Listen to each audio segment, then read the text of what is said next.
நோய் எதிர்ப்பு சக்தியை அதிகரித்து நலமாக வாழ யோகா மற்றும் உடற்பயிற்சிகளை தவறாமல் கடைபிடிக்க வேண்டும் என்று அறிவுறுத்தப்படும் இன்றைய சூழலில் தமிழர்களின் பாரம்பரிய தற்காப்பு கலையான களரியை இலவசமாக கற்றுக் கொடுத்து வருகிறார் பயிற்சியாளர் ராஜகம்பீரன்.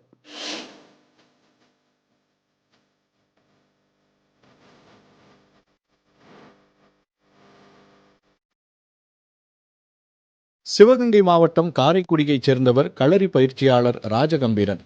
இவர் 5 ஆண்டுகளுக்கும் மேலாக தமிழர்களின் பாரம்பரிய தற்காப்பு கலையான களரியை மாணவ மாணவியர்களுக்கு இலவசமாக கற்றுக் கொடுத்து வருகிறார்.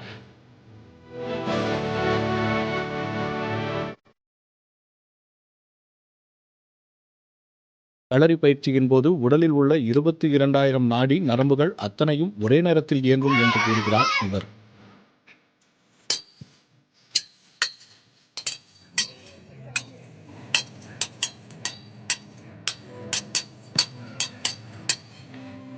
களரி உடலில் நோய் எதிர்ப்பு சக்தியை அதிகரிப்பது மட்டுமல்லாமல் ஒழுக்கத்தை வளர்ப்பது, சுறுசுறுப்புடன் இருக்க வைப்பது, நேரம் தவறாமை போன்ற பல நல்ல விஷயங்களையும் கற்றுக்கொள்கிறது.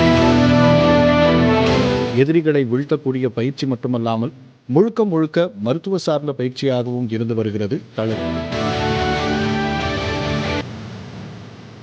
பயிற்சிக்கு இந்த பிள்ளைகளுக்கு இது வரைக்கும் ஒரு சின்ன காய்ச்சல், தலைவலி இந்த மாதிரிலாம் வந்ததில்லை.